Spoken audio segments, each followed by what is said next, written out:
नमस्कार, आप देख रहे हैं टीवी 9 डिजिटल और मैं हूं आपके साथ प्रीति रघुनंदन। दुनिया इस वक्त एक बड़े तेल संकट के मुहाने पर खड़ी है। मध्य पूर्व में बढ़ता तनाव, ईरान का हॉर्मुज़ स्ट्रेट बंद करने का फैसला और उसका असर सीधे पूरी दुनिया की अर्थव्यवस्था पर पड़ता दिख रहा है। दुनिया का करीब 20% तेल व्यापार प्रभावित है। भारत समेत कई देश अब नए विकल्प तलाशने में लगे हुए हैं। लेकिन इसी बीच एक ऐसी खबर आई है जिसने इस संकट के बीच उम्मीद की एक नई किरण जगा दी है। ये खबर आई है अफगानिस्तान से। जी हां, अफगानिस्तान से, जो दशकों से युद्ध, अस्थिरता और आर्थिक संकट से जूझता रहा है। अब वही देश तेल उत्पादन की दिशा में एक बड़ा कदम उठा चुका है। क्या अफगानिस्तान बन सकता है नया ऑयल प्लेयर? क्या भारत को मिलेगा सस्ता और पास का तेल? और क्या इससे बदल जाएगी एशिया की ऊर्जा राजनीति? आज की इस एक्सक्लूसिव रिपोर्ट में हम आपको यही बताने वाले हैं। दरअसल डिटेल में जानिएगा। सबसे पहले आप ये समझिए कि ये संकट आखिर आया ही क्यों है।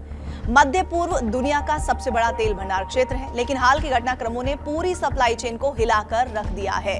हॉर्मुज़ स्ट्रेट, जहां से दुनिया का लगभग हर 5वां तेल टैंकर गुजरता है, ईरान द्वारा इस स्ट्रेट को बंद करने का मतलब है तेल सप्लाई बाधित करना, कीमतों में उछाल और वैश्विक अर्थव्यवस्था पर दबाव बनाना।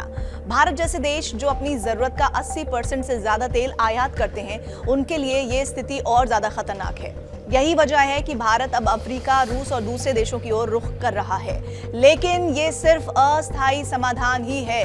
अब बात उस खबर की जिसने सबका ध्यान अपनी ओर खींचा है। अफगानिस्तान के माइंस और पेट्रोलियम मंत्रालय ने ऐलान किया है कि उत्तरी जौजजान प्रांत के अमू दरिया तेल बेसिन में तेल उत्पादन शुरू हो चुका है।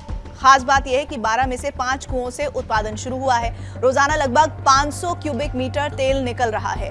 ये भले ही शुरुआत हो, लेकिन संकेत बहुत बड़े हैं। पिछले 6 महीनों में 400 किलोमीटर का सिस्मिक सर्वे किया गया है, जिससे और बड़े भंडार मिलने की संभावना है। इस सफलता के पीछे है अफगान इंजीनियरों की 3 साल की मेहनत, लगातार जियोलॉजिकल सर्वे, रिसर्च, ड्रिलिंग और ऑपरेशन, और अब पायलट प्रोडक्शन शुरू। अफगान अधिकारी कह रहे हैं कि अब प्राकृतिक संसाधनों का सिस्टमैटिक मैनेजमेंट किया जाएगा, यानी अब प्लान सिर्फ तेल निकालने का नहीं रह गया, बल्कि उसे आर्थिक ताकत में बदलने का है। अब इस कहानी का सबसे अहम पहलू, चीन की एंट्री। साल 2023 में तालिबान सरकार ने एक चीनी कंपनी के साथ समझौता किया था। Xinjiang central Asia petroleum and gas company इस डील के तहत तेल निकालना, इंफ्रास्ट्रक्चर बनाना और रिजर्व तैयार करना शामिल था। 3 साल बाद अब जमीन पर नतीजे दिखने लगे हैं। लेकिन सवाल यही है कि क्या अफगानिस्तान चीन के प्रभाव में जा रहा है, या वो खुद को एक ऊर्जा शक्ति बना रहा है?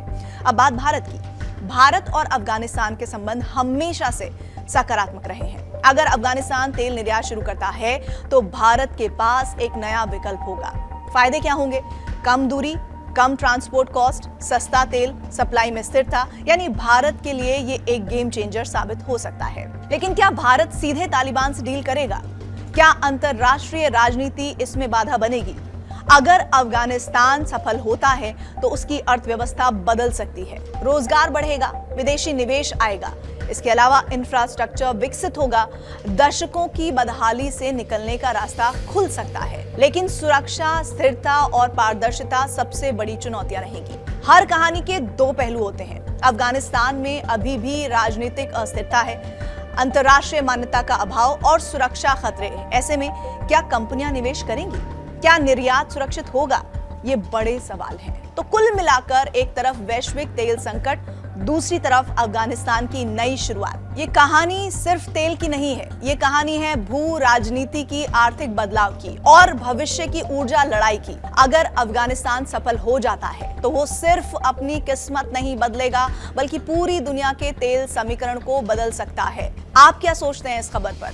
क्या अफगानिस्तान सच में एक बड़ा ऑयल प्लेयर बन सकता है? क्या भारत को वहां से तेल खरीदना चाहिए? इसके अलावा आपकी और क्या राय है, जरूर कमेंट करके बताइए। वीडियो पसंद आया तो इसे लाइक कीजिए, शेयर कीजिए और ऐसे ही डीप एनालिसिस के लिए चैनल को सब्सक्राइब करना ना भूलिए। धन्यवाद।